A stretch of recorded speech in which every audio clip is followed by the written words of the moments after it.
Et c'est parti pour une nouvelle vidéo de pronostic foot. Ici, c'est Dams Prono, un parieur pas comme les autres et qui prouve ses bénéfices. Les amis, j'espère que vous allez tous très très bien.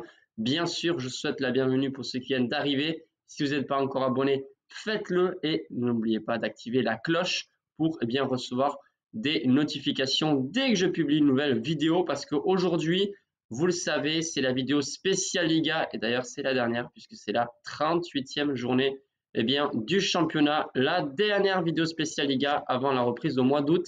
Et bien entendu, on va se concentrer davantage sur le tournoi du Roland-Garros, ce tournoi de Grand Chelem qui est vraiment impossible de mettre de côté. J'ai déjà commencé avec les groupes privés et dès demain, je vous donnerai au moins un pronostic ici en public, puisque j'avais publié sur la partie communauté un petit sondage. Est-ce que ça vous intéresse ou pas? Et à 91%, vous avez répondu favorable à cette question, cette demande. Est-ce que le tournoi de Roland-Garros vous intéresse pour parier? Et effectivement, quasiment, donc on n'est pas loin des 100% qui disent oui. Donc franchement, il n'y a aucun problème. Je vais préparer ça. J'essaie de suivre vraiment au maximum le tournoi de Roland-Garros. Et voilà, c'est pas toujours évident, notamment avec le travail, etc., etc. Qu'est-ce que j'allais vous dire? Oui, en effet, je me suis bien trompé sur la finale, de la Ligue Europa entre l'Atalanta et le Bayer Leverkusen.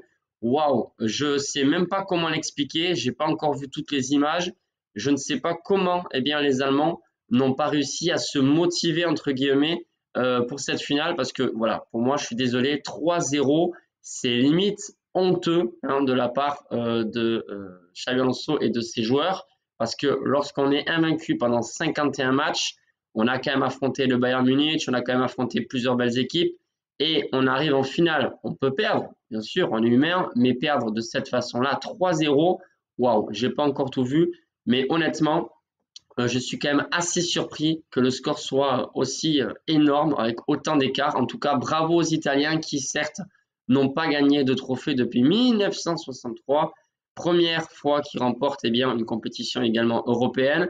Et l'entraîneur aussi, on peut le dire, un chapeau qui avait commencé, il me semble, c'était ça l'histoire, non, avec 6 défaites en 7 matchs, il y a 6 ans, 8 ans, à 2 doigts d'être viré. Et finalement, il a fait tout un programme incroyable pour remonter cette équipe d'Atalanta, se qualifier en Ligue des Champions plusieurs fois. Enfin bref, vraiment un parcours incroyable et donc bravo à lui et au club. Donc je me suis bien trompé, on va essayer de se corriger ici en Liga où j'ai vraiment de bons pronostics à vous préparer, à vous donner avec une moyenne de cote de 1,97.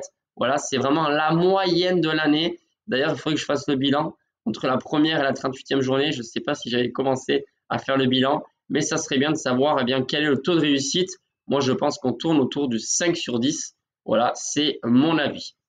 Allez, on débute avec la journée du vendredi 24 mai entre Gérone, qui est 3e du championnat, et Grenade, qui est 19e. Gérone n'a plus rien à jouer, mais Grenade non plus. Voilà, Grenade, ils savent qu'ils vont descendre, ils peuvent même finir dernier. Gérone à domicile, à mon avis, ils vont vouloir finir avec un festival de buts. C'est pas impossible que Grenade marque, mais en tout cas, je vois une victoire facile de Gérone. Donc, Gérone gagne par 2 buts d'écart ou plus. C'est mon pronostic sur ce match. Et la cote est de 1,52. Ensuite, tout de suite, la journée du samedi 25 mai. Et ensuite, il y aura la journée du dimanche, puisque aucun match se jouera le lundi. Pourquoi d'ailleurs tous les matchs ne se jouent pas la même journée? Parce qu'il n'y a quasiment pas d'enjeu, les amis. On connaît le champion d'Espagne, on connaît qui va être 2e, 3e, 4e, 5e, 6e et 7e. Il n'y a même pas de suspense pour les places européennes en Conference League, Europa League, etc. Puisque Betis est certain d'être 7e, la Real Sociedad est certain d'être 6e, etc. Et même dans le classement d'en bas, on connaît toutes les équipes qui seront reléguées en 2e division. Il n'y a aucun suspense, c'est vraiment dommage pour ces dernières journées. Osasuna Villarreal, première rencontre que j'ai choisie pour vous donner un pronostic sur cette journée du samedi. On va vraiment passer là sur une petite cote. Pour moi, c'est très safe, ça devrait passer. C'est le fameux BTTS. Les deux équipes marquent et la cote est de 1,37. Ensuite, Real Sociedad Atlético Madrid. Très belle affiche pour mes amis basques qui vont se régaler à domicile. Je pense qu'au stade, ça va vraiment être vivant, en sachant que la Real Sociedad a réussi à s'imposer sur la pelouse de Betis. Et donc, ils sont assurés de finir 6e. Ils iront en Europa League. Ils doivent être très, très contents. Moi, premier, bien sûr. Mais voilà, à domicile, ça risque d'être la fête. Et l'Atlético, eux, je crois qu'ils sont déjà en vacances. Hein. Ils sont 4e, certes. Finalement, c'est pas une si belle saison que ça. Ils viennent de prendre 4-1 à domicile contre Osasuna. 1-4, c'est vraiment une branlée. Voilà, je pense que la Real Sociedad peut gagner, mais le match nul est vraiment probable.